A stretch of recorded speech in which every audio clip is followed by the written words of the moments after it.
SITV দেশ ও জাতির উন্নয়নে আমরা। ধন্যবাদ জানাচ্ছি এই বাংলাদেশের রূপকার যিনি, যার হাতে মেহনতে এই রাষ্ট্র গঠন, এই দেশ গঠন সমস্ত। আমরা মানবাধিকার কর্মী, আমরা অতটুকু কারো উপরে এতটুকু চাটতে পারবো না বা এতটুকু বাড়ায় কিছু বলতে পারবো না। আমাদের এটা সীমিত না বললে আমরা সাধারণ জনগণের কাছে আমরা ভিন্ন হয়ে যাই, যে আমাদের জনগণের চাহিদাটাই আমাদের কাছে মূল মন্ত্র। জনগণ কী চাইলো? প্রথমত, যেহেতু আপনি একটা কথা বললেন যে পিতা এবং মাতার কিন্তু অনেক দায়িত্ব থাকে, অনেক মেহনত থাকে, সারাদিন রান্না বান্না করে, সারাদিন পরিশ্রম করে। না হলে আমরা কিন্তু এর সমালোচনা করি, কিন্তু ভালোটা বলি না। মা খুশি হয় কীভাবে? যখন দেখা যায় সন্তান ভালো খাইছে, বেশি খাওয়া দাওয়া করতেছে, তখন ভাবে যে না, আজকে মনে হয় রান্নাটা ভালো হয়েছে। আমরা কিন্তু ওটার সময় গিয়ে আজকে লবণ বেশি দিছ, তারপরে কি বলে ঝাল বেশি হয়েছে, এটা হয়েছে, সেটা হয়েছে, এটা রান্না নাকি সেটা রান্না। এটা আমাদের থাকবে। কোনো পিতাকেই কোনো সন্তান বলে নাই যে আমার বাবা খুব ভালো। তাদের একটাই সন্তানের একটাই থাকে যে অমুকের বাপ বা অমুক বা বাপের আরও করা উচিত ছিল, আমাদেরকে আমাদের প্রাপ্যটা দেয় নাই, আমাদের সেরকমভাবে করে। এটা সন্তানের সবসময় একটা ক্ষোভ থাকে, যার জন্য বাপ কিন্তু কখনো কোনো অভিমান করে না। বাপের প্রয়োজন গোলা ভরা, মার প্রয়োজন গোলা খালি করা। যে যাই হোক, সন্তানদের কেউ খুশি করতে পারবে না। সরকারও তেমন একটা মা বাপ রাষ্ট্রের আমাদের কাছে, সরকার আমাদেরকে দিয়ে খুশি করতে পারবে না। কিন্তু আমার যে অধিকার আছে, আমার যে প্রাপ্য আছে, সেখান থেকে আমাকে বঞ্চিত করা যায় না। আমাকে 95টা দিয়েছে, আমার 5টা দেয় নাই। আমার যেটা সেটা অধিকার, আমার ওই 5টার জন্য আমাকে লড়তে হবে, ওই 5টার জন্য আমার কথা বলতে হবে, ওই 5টার জন্য আমাকে এই সবার কাছে উপস্থাপনা করতে হবে। আমাকে ওই 5টা দেয় নাই, 95টা দিয়েছে, আমি কখনো বলতে যাব না। কারণ তাহলে আমি চাটার দল বা চাটুকের দলের মধ্যে চলে যাই। আমার মূল কথা হলো যে এই জনগণ নিয়েই, এই ছেলে সন্তান নিয়েই মা এবং বাপ। তো অনেকে অনেক সময় কটু কথা বলে, ওই কথাটা আমার কাছে খুব খারাপ লাগে। কেউ বলে শেখ মুজিব বাপ, কেউ কয় আমার প্রধানমন্ত্রী মা। তো ওইটাকে নিয়ে অনেকে সমালোচনা করে, দুইটা কথার মধ্যে চলে যায়। তখন ওই কথাটা আমার কাছে খুবই খারাপ লাগে যে তোমরা সাজায় নাও, কথাটা কথার মাঝে গেছে, পর্বে গেছে।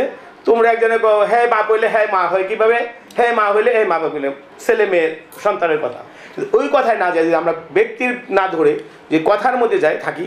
হ্যাঁ, একজন মা বাবা অনেক চেষ্টা করে ভালো করার জন্য, কিন্তু এখন আমাকে যদি দেয় কেউ এনে, আমাকে এই মনে করেন এই এরিয়াটা দিয়ে দিলেন, এখন আমি কাদেরকে নিয়োগ দিব, কার মাধ্যমে যাব, কার মধ্যে কাজগুলি করবো, ওইটাই হলো মূল কথা। একজন মানুষ আমরা সাধারণত একটা ছোট সংগঠনের সভাপতি হয়ে ধরে রাখতে পারি না।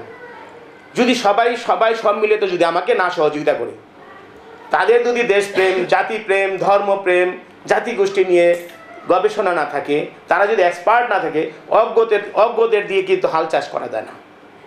একটা হাল চাষ আমরা যখন আমাদের অনেক কৃষি জমি ছিল, দেখতাম অনেক সময় দেখা গেছে ব্যাখা পালাচ্ছে একটা বড় আবাল, আবার একটা বড় গাই বা সার, এই নাঙ্গল জোয়ালে একটা বেকায়দা পড়ে যেত। আপনাকে একটা সাইজ নিতে হবে, বরকি দেওয়ার করেন, আবার বরকি সমান নেন, বলদের সাথে নেন, বলদ সমন্বয় নেয়, কিন্তু বলদ বরকি দিয়ে কখনো চাষ হয় না। আর আমরা যেহেতু আমি অনেকদিন জাপানে ছিলাম, 16-17 বছর জাপানে ছিলাম, অন্যান্য রাষ্ট্র ছিলাম, বহু দেশে ছিলাম। আমি তো এই মানবাধিকার কর্মী থেকে মানুষের সাথে একটু মিলছি, মিলাতে আমি সব সময় একটা গবেষণা করতে থাকি, যার জন্য আমি একটু ট্রায়াঙ্গেলে কথা বলি। আমি আগেই কথা বলছি, সরকার আমাকে যথেষ্ট দিয়েছে, না দিলে আমি চলতেছি কীভাবে, আমি যাচ্ছি কীভাবে, 1 ঘন্টার ব্যাপার, 4 ঘন্টার ব্যাপার, 15 মিনিটে যাচ্ছি। আমি তো ওটা পাইছি, ওটা নিয়ে আমার কথা বলার দরকার না, আলহামদুলিল্লাহ। আমি যেটা না পাইছি, মাঝখানে আসার সময়, মাওয়া থেকে আসার সময় যে ট্রাবলটা দেখা দিচ্ছে, যে সমস্যা হচ্ছে, ওইটা নিয়ে আমি কথা বলবো, ওইটার প্রতিকার আমি চাই। আমার যেটা কথা, যেরকম আপনি আমাদের যে এই রাস্তাঘাটগুলো যে অবস্থা হয়েছে, উপরে থেকে তার কম বিনিয়োগ হয়নি, কিন্তু আমাদের কাছে যখন আসে, আমাদের প্রতিনিধিদের কাছে আছে, আমাদের কি দেশপ্রেম আছে। আমি যে আপনাকে সার্টিফিকেটটা দিতেছি, চরিত্রের সার্টিফিকেট, আমার কি চরিত্রায়ন আছে? আমাকে আপনি পাস করেছেন, জনগণ ভোট দিছেন, কিন্তু আমার জন্য কি 3 মাসের একটা ট্রেনিং হওয়া উচিত ছিল না? আমার জন্য কি একটা ট্রেনিং হওয়া উচিত ছিল না? বিশেষ ট্রেনিং হয়, অমুকে ট্রেনিং হয়, এমুকে। আমি যে পাস করলাম, 3 মাস তো সময় আছে একজনকে বুঝাই দিতে। এই 3 মাসের জন্য তাকে একটা ট্রেনিং দেওয়া হোক, যে তোমার দায়িত্ববোধ কি, তোমার সচেতনতার একটা কি, তোমার অধিকার কি, আর তোমার ক্ষমতাটা কি, ক্ষমতার অপচয় কতটুকু তুমি করতে পারবা। কিন্তু আমাকে যেন দিয়ে দিলে এখানের এই এলাকার মধ্যে সব কিছু, এখন আমি ভূমিদস্যু, এখন আমি জালিয়াত, এখন আমি আইন লই আয়, এই জানলাদা ওই জানলাদা, এটা নিয়ে এইভাবে তো দেশ চলে না। এই জন্য কি হয়েছে, আমাদের এক্সপার্টদের নিয়ে আসতে হবে, গবেষণা, যারা গবেষণা করে ভালো, যারা দেশপ্রেম, বুঝছেন, মানুষের জন্য আত্মনিবেদিত, তাদেরকে ডাকতে হবে। তাদের দিয়ে তারা হতে পারে একটু করা, কারণ আপনি দেখেছেন আপনার বাচ্চাটা কখনো আপনাকে সহজে সায় দিবে না। আপনি এখন বলবেন আমি পিকনিকে যাবো, সে করবে না, কারণ সে অনেক বাদশা, যে সাঁতার জানেন না, বর্ষাকাল বন্ধুদের সাথে যাবে, এরকম বহু সমস্যা কিন্তু তারা হয়ে যায়।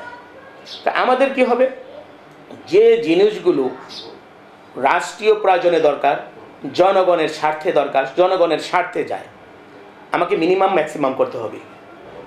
আপনি কি আমার প্রতিনিধিকে চাচ্ছেন, না প্রজাতন্ত্র চাচ্ছেন, না প্রজাতন্ত্রের কর্মচারী চাচ্ছেন, এটাকে আপনি ডিভাইডেড করতে হবে, বুঝছেন। আপনি যদি জনগণের স্বার্থ ছেড়ে চলে যান, তাহলে আপনাকে এইভাবেই চলতে হবে। এখন যে অবস্থান আছেন, আপনি যদি জনগণের স্বার্থ, জনগণকে নিয়ে কাজ করেন, অবশ্যই মাহাথির মোহাম্মদ হয়ে যাবেন, অবশ্যই জাস্টিস টুডু হয়ে যাবেন, এরদোগান হয়ে যাবেন, মনে করেন XYZ হবেন। আপনি যদি ভাবেন যে না, আমি যদি ভাবি যে না আপনারাই এনাফ আমার জন্য, তবে আমার নির্বাচন বা আমার কৌশলত আপনাকে নিয়ে থাকবে। আর যদি আমি দেশ জাতির জন্য, যেহেতু অন্য যে যাই করুক তাদের কাছে আমরা সেভাবে আশাবাদী নই, আমরা আশাবাদী তার কাছে যিনি এই দেশ রূপকার, এই রাষ্ট্রের রূপকার, বঙ্গবন্ধু শেখ জাতির পিতা শেখ মুজিবুর রহমান। উনার কৌশল, উনার সাথে কারো তুলনা করা হবে না। এবং উনার যদি পিতৃর পরিচয় দিতে চায়, এনিওয়ান, যে কোনো একজন, আপনিও বলতে পারেন যে জাতির পিতার আমি সন্তান, আপনি শুরু করতে পারেন ওখান থেকে, আমিও শুরু করতে পারি। হ্যাঁ, ন্যায় সঙ্গত নিয়ে, ন্যায় নীতি নিয়ে যদি আমি চলতে পারি, জনগণকে নিয়ে, জনগণের স্বার্থ নিয়ে, তাহলে আমরা আগাইতে পারবো। আপনি বলেন আন্ডারপাস, শুধু শনির একটা না সমস্যা, শনির অ্যাভেলেবেল সমস্যা। আপনাকে আসতে হবে গ্রামগঞ্জ থেকে, শুধু শহরমুখী হলে হতে হবে না। কারণ কৃষক হলো নিয়ে, আমরা যখন আগে একসময় নির্বাচন করতাম, জেলে তাঁতি কৃষক ভাই সবার কাছে ভোট চাই, স্লোগানটা কোথায় গেল? ভূমিদস্যু দুর্নীতি ভাই তোমাদের কাছে ভোট চান, যেতে হবে 90% দেশে কৃষক, তাদের কাছে, তাদের ঘরে ঘরে, তারা কেমন আছে, তারা কি খাচ্ছে, তাদের জন্য আমাদের রাষ্ট্রীয় সকল আয়োজন, তাদেরকে বন্ধ করে তাদের মাঝে পৌঁছে দিতে হবে। দিলেন আপনি 1 কোটি টাকা, আমি 88 লক্ষ টাকা খেয়ে ফেলাইলাম, আর বাকি এদিক ওদিক দিয়ে শেষ হবে। কার জন্য? আমাকে যে কাজ দিছেন, দায়িত্ব দিছেন, বেতন দিছেন, আমাকে কি কর্ম দিবেন না? আপনি আমাকে কি উল্লাস করার জন্য দিছেন? আমাকে বিচার করার ক্ষমতা দিছেন না? আমাকে দিচ্ছেন ভূমিদস্যু বা কার দলিল, জমি, সম্পত্তি, কাগজপত্র নিয়ে আসো, পর্চা নিয়ে আসো, দেখো কোন ভুল আছে, আমি বিলিয়নার হতে চাই, আমি ট্রিলিয়নার হতে চাই। রাজনীতি করতে হলে ইসলামিক দলগুলি যেরকম ওই যে তবলিগ করে, এদেরকে কি বলে, যাই হোক তবলিগ করে, তবলিগে বাইরে হয়ে যায় আল্লাহর জন্য। আপনি যদি রাজনীতি করতে হয়, ঠিক ততপ্রতি জনগণের সেবায় বাইরে হতে হবে। আপনার স্বার্থ দেখতে হবে না, আপনার আপনজন দেখতে হবে না, ভাই বেরাদার দেখতে হবে না, ন্যায় নীতির মধ্যে থাকতে পারেন। যদি না পারেন, চাকরি ছেড়ে দেন, চলে যান, অন্য কাউকে দেন। 18 কোটি মানুষ অভাব আছে, আমার মতো মানুষ 18 কোটি বসে রয়েছে। এখন আপনি তারপরে নারীদের যে অগ্রাধিকার দিচ্ছেন, ভালো কথা দেন। নারীকে যে আপনি দিচ্ছেন, তার দায়িত্ব বোধ থেকে বোঝাতে হবে তো, তার জড়তা থেকে, তার অবস্থান থেকে, তার পারিবারিক অবস্থান থেকে তাকে সরিয়ে এসে মঞ্চে দাঁড়াতে হবে, এটা একজন মানুষ হয়ে। এখনো আমরা অনেক নারীর কাছে যাই, যে দেখি যে ঘরের বউ যেরকম ভাই বোন সেই অবস্থা, তাদের মাঝে পরিবর্তন আসে না। ট্রেনিং বিহীন, প্রজেক্ট বিহীন কোনো কিছুই করা যাবে না। রাষ্ট্রীয় সংস্কৃতিগুলি, রাষ্ট্রীয় কর্মকাণ্ডগুলি আপনাকে থাকতে হবে, প্রজেক্ট বানাতে হবে, আগে প্রোফাইল করতে হবে। প্রোফাইল করে না হলে আপনি 10 জন জাপানিজ আনেন, কত টাকা লাগবে? আমাদের কোটি কোটি টাকা নষ্ট হইতেছে। আপনার আন্ডারপাস বলেন, ড্রেন বলেন, কারণ একটা জাপানিজকে 1000 কোটি টাকার বিনিময়েও আপনি ক্রয় করতে পারবেন না। আপনি যদি বলেন সে কাজ ছেড়ে চলে যাবে, তার দায়িত্ব থেকে সরাতে পারেন। বলেন যে আমি যদি অচারানি বাংলাদেশ তোমাকে দিয়ে দিব, সেই দালাল জাপানে নেই। জাপানের আজকে যদি কোনো এক ব্যক্তি বলে, আমি আগেও বলছি, একজন গবেষক বলে যে আগামীকালকে সূর্য উঠবে না, এই 16 কোটি 18 কোটি মানুষ জাপানিজরা বিশ্বাস করবে হ্যাঁ আগামীকাল উঠবে না। এবং যদি আগামীকাল ভুলেও যদি সূর্যটা উঠে যায়, তো জাপানিজ বলবে যে না, আমার গবেষণায় থেকে ভুল আসে নাই, আমাদের জাপানিজ লোক ভুল করতে পারে না। প্রাকৃতিক এই কারণে ওই কারণে এইভাবে সেই সূর্যটা উদয় হয়েছে। তো আপনার আস্থা রাখতে হবে, আপনার নেতার প্রতি ট্রাস্ট থাকতে হবে। বুঝছেন, কোন নেতাকে আপনি দিচ্ছেন?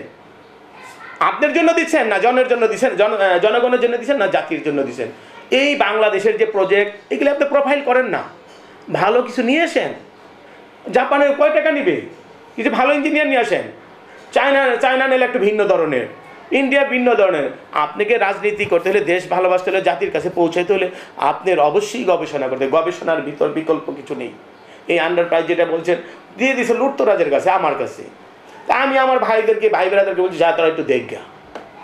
এই একটার পরে অপরাধ, একটা অপরাধ 100টা অপরাধকে বৃদ্ধি করে। একটা দুর্নীতি হাজার অপরাধ বৃদ্ধি করে এবং দেশকে সমূলে শেষ করে দেয়। শিক্ষা অবস্থা দেখেন, আমার মতো মানুষ, আমার 3টা ছেলেকে ভর্তি করতে পারি না, বেতন দিতে পারি না। অন্য মানুষগুলি বলে আপনি মানবাধিকার লোক, কিছু বললেন না। আমি বলতে গেছি, এক স্কুলের হেডমাস্টার কয় আপনি আমাকে সিগনেচার দেন, আমি আমার সন্তানের কাছে কি দায়বদ্ধ দিব? ঠিক আছে, আমার ছেলে পড়লো, আপনি শিক্ষা ব্যবস্থাটাকে প্রথম শ্রেণী থেকে একবারিতে ভর্তি হতে হয়, শেষ পর্যন্ত 11 ইয়ার্স নিয়ে যান, হাই স্কুল পাস করে দেন। কি এর পরীক্ষা? এখানে এই সন্তান তো আমার, এই জাতি আমার, এই দেশ আমার। আমি কারে কি করতে, কার জন্য কি করতেছি? আমি শিশুদের সাথে বেইমানি করতেছি। ওরা পড়ালেখা করতে, ওরা অপরাধ তো দেখতেছে না যে আমি পড়লাম না কিছু না, আমার বাপে বলতেছে বেতন দিয়ে দিতেছে। আমি স্কুলে গেলাম না, হ্যাঁ বেতন বলে পরীক্ষার ফি দিয়ে আসতেছে। সেই তো দেখতেছে যে স্যার একটা MA মাস্টার্স কমপ্লিট। আমাদের সময় একটা হাই স্কুলের মাস্টার ছিল ইন্টার পাস, ম্যাট্রিক পাস, আর এখন সবাই দেখি মাস্টার্স। এত সুশিক্ষায় শিক্ষিত যেখানে, সেখানে মূল্যায়নটা, জাতির মূল্যায়নটা হলো কি? আপনার আমার মূল্যায়ন হলো কি? দেশের মূল্যায়ন হলো কি? এই কি সার্টিফিকেটের মূল্যায়ন? হ্যাঁ, যেখানে পড়ালে হ্যাঁ মিনিমাম ম্যাক্সিমাম করেন, যেহেতু বেতন আছে, হ্যাঁ কিন্ডার গার্ডেন গেলে চলতেছে না, এদের জন্য আমাদের একটু কিছুটা মায়া লাগতেছে। কিন্তু যারা মোটামুটি ভালো অবস্থান আছে, তারা তো কোটি টাকা ইনকাম করতেছে, তাদের তো সমস্যা হইতেছে না। আর না হলে এই ধরনের যে অবস্থানের সমস্যা, এই সমস্যার মোকাবেলা করবে কৃষকের সমস্যা, শিক্ষার সমস্যা, স্বাস্থ্য সমস্যা, এই সরকারকে এটা লস দিতেই হবে। ড্যামারেজ দিয়ে পৃথিবীর সমস্ত দেশে এই 3টা ড্যামারেজ আমাদের দিতেই হবে। এই ড্যামারেজটা আমরা কোথায় থেকে আনবো? এইটা হলো আমাদের কৌশল। এই কৌশলটা যদি আমরা নিতে পারি, তবেই আমরা বিজয়। রাষ্ট্র পরিচালনা বলেন, সমাজ পরিচালনা বলেন, দেশ পরিচালনা। এখন আপনি দেখেন পুরা দেশ উপরে থেকে রাষ্ট্র খুব ভালো চলতেছে, একজন প্রধানমন্ত্রী খুব ভালো চলাইতেছে, সে মা বাপের মতো হয়েছে, সব কাজ করতেছে আমাদের জন্য ভালো। কিন্তু তার যে থিমগুলো এগুলি তো আমাদেরকে বাস্তবায়ন করতে হবে, আমাদের হাত দিতে করতে হবে। আপনি দেখেন যে বাংলাদেশে যেভাবে দুর্নীতি হয়, বাংলাদেশে যেভাবে বেকার থেকে কোটি টাকার মালিক হওয়া যায়, বাংলাদেশে যে দুর্নীতিবাজরা মানুষকে পেরেশানি করে, হয়রানি করে, এই কিছু চাটুক লোক, দালাল লোক, এই সামান্য বেশি না। আমরা তো দেখি এই মহল্লার মধ্যে, যদিও অজবা একটা মানে অবহেলিত একটা জায়গা, ভালো লোক 70% আছে, বাহির হয় না ঘর থেকে, তার আরও ঘরে চলে যাচ্ছে। সামান্য চার দোকানে, রাস্তার মধ্যে, ঘাটে কয়েকজন মানুষ যারা জাতিকে জ্বালায় খাইতেছে, মহল্লাকে জ্বালায় খাইতেছে। পুলিশ আসুক তারা, প্রশাসন আসুক তারা, যে কোনো জায়গায় আসুক, নেতা আসুক তারা, মানে তাদের টেবিল ছাড়া কোনো মসজিদ বলেন, একসময় আমরা মসজিদে যেতে ভয় পাইতাম, আর এখন সাধারণ মানে করেন যে খারাপ লোক গুলিতলি মসজিদের সভাপতি হওয়ার জন্য পাগল হয়ে গেছে। কোথায় যাবেন? এই সাংস্কৃতিক থেকে বাইরে হতে হবে। প্রথম বিজয় হতে হবে হলো মানবতা, দ্বিতীয় বিজয় হতে হলো বিবেকে, তৃতীয় বিজয় হতে হবে বলে সাংস্কৃতিকের, মানবতার। যেটা আপনি অর্থনৈতিক বিজয় না, উন্নয়নের বিজয় না। আপনার সাথে আলিঙ্গন করা, কৌশল বিনিময় করা, আপনার সাথে আমার সাথে লেনদেন, কথাবার্তা, জবান, এই যে চলমান যাত্রা, যেটা সময় টাইম, আপনার থেকে দান নিছি কালকে দিয়ে দিব, ওয়াদাবদ্ধ, এগুলি মোজা করা, এগুলি হলো মূল থিম। আপনি এই থিম থেকে এই মানুষের উন্নয়ন যদি না নেন, বুঝছেন, মানুষের উন্নয়ন যদি না করেন, আমাদের ভ্রাতৃত্বের উন্নয়ন যদি না করেন, বুঝছেন, বিবেকের উন্নয়ন না করেন, এই উন্নয়নে আমাদের কোনো লাভ হবে না। আমি কি বরিশাল নাও যেতে পারি, আমার এই রুটের কোনো প্রয়োজন নেই, কিন্তু আমি চাই বরিশালের লোক আমার সাথে ভ্রাতৃত্বের বন্ধন করুক, আমার সাথে সুসম্পর্ক করুক, সে আইসা আমাকে না জ্বালা। আর সবচেয়ে বড় জিনিস যে আমাদের সাংস্কৃতিক নষ্ট হয়ে গেছে। আমরা বাঙালি, বাংলাদেশি, আমাদের এই সংস্কৃতি থাকতে হবে। আমাদের বাপ দাদা আত্মীয় স্বজন যেভাবে চলছে আমাদের ওভাবেই চলতে হবে। সেখান থেকে আমরা একটু জাপানিজ ভাষায় বলে যেটা কেক কষি, পরিষ্কার হতে পারি। অবশ্যই ভালোটা নিব না কেন? জাপানিজ যে কোনো জিনিস আসে আপনি সেটা কিনবেন। যদি জাপানিজ সাংস্কৃতিকের কথা বলি ভালোটা দেন, তখন আপনি মুগ্ধ হয়ে যাবেন, হ্যাঁ, তখন আপনার বিরক্ত লাগবে। যে কোনো জাপানের ব্র্যান্ডের জিনিস কেনার জন্য পাগল, ফ্রান্সের ব্র্যান্ডের জিনিস কেনার জন্য পাগল। আপনি বহু টাকা দিয়ে ঘুরে আসছেন, প্লেনে ঘুরে আসছেন, জাপান থাকতেছেন, ফ্রান্স থাকতেছেন, অমুক, কিন্তু আপনার সাংস্কৃতিকের মধ্যে তাদেরটা আসে নাই। আমার বাংলাদেশে এসে আবার লুট শুরু করছেন। কি শিখলেন আপনি? কেন পাঠাইছি আপনাকে? পিএইচডি করার জন্য সরকার জনগণের টাকা দিয়ে, কৃষক মেহনতি জনতার টাকা দিয়ে পাঠাইছি। আপনি সেই টাকা দিয়ে কি করছেন? আইসা পিএইচডি নিয়ে এসে আপনি বিরাট কিছু বড় সাপ হয়ে গেছেন। আপনার জন্য অফিসের রুম বরাদ্দ করা হয়েছে, বিরাট এসি টিভি সব চলে হয়েছে, অথচ পানিতে ডুবে পড়ছি। আপনি পানি মন্ত্রণালয়ের লোক, আপনার গাড়ির মধ্যে শুয়ে রয়েছেন, আপনি নামেন না। আপনার কাজটা কি? অভিজ্ঞতার জন্য আপনাকে পাঠাইলাম আমি জাপান, জার্মান। আপনি অভিজ্ঞতা নিয়ে আইসা আপনার কাছে গান বুট নাই, আপনার কাছে কিছু নাই, গাড়িতে ড্রাইভাররা জিজ্ঞাসা করেন কতটুকু আর বাসায়, আমি একটু ঘুম আসলাম, তুই আমার বাসায় পৌঁছে দিস। তাহলে আপনি যদি ওখানে না নামবেন আপনার অবস্থানটা কীভাবে বুঝবেন? আপনি রাস্তায় নামেন, কোথায় ড্রেন আছে, আন্ডারপাস আছে, সমস্যাগুলি কি সমস্যা আছে এগুলি আপনাকে ফাইন্ড আউট করতে হবে। তারপর আপনি অন্যদেরকে বুঝাইতে হবে। আপনি কিছুই জানলেন না, গাড়িতে বসে গেলেন বাসায়, বাসায় থেকে অফিস টু বাসায়, জাতির উন্নয়ন কী হবে, আমাদের কি হবে? হ্যাঁ, আপনি কয়টা ব্রিজ দেখায়া আর কতগুলি রাস্তা দেখায় আমার উন্নয়ন দেখাইতে পারেন না। আমার উন্নয়ন দিতে হবে, আমার মৌলিক অধিকার 5টা, 2টা, 7টা মৌলিক অধিকার আমাকে দিতে হবে। আমি যখন এই মৌলিক অধিকারগুলি আমি পেয়ে যাব তখনই আমি খুশি। আপনার কাছে আমি সারাদিন জীবন চাবো। রাষ্ট্র যেহেতু আছেন, বুঝছেন, রাষ্ট্রের কাছে আমার চাওয়ার, যেটি পাইছি ওটি নিয়ে আমার বলার কোনো জায়গা নেই। আমি নাচবো না ওটা নিয়ে, ওটার মধ্যে আমার ট্যাক্স জড়িত আছে। হ্যাঁ, আপনি করছেন, আপনাকে ধন্যবাদ।